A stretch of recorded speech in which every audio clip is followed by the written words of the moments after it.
Okay, this is just a before and after video, okay?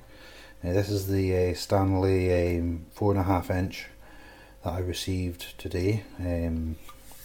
This being the, I think it's the 17th or 18th of July 2017.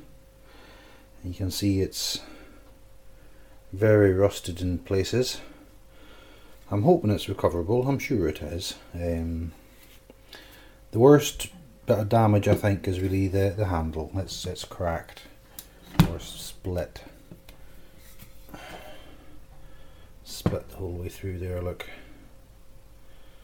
So that's a pity, but irreplaceable.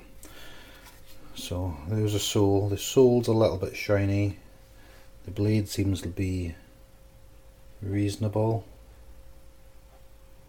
So I think it should come back no too bad. Quite a lot of dirt and rust in there too. So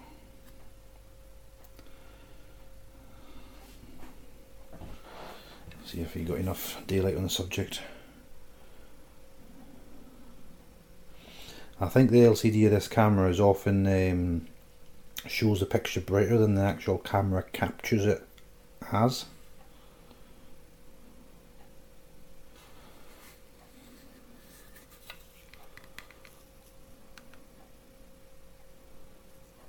So yeah, that's the current condition of it. I think I've actually got another 4.5 stashed away somewhere, but this will be a good backup. Right, I'll leave it like that for now. Bye for now.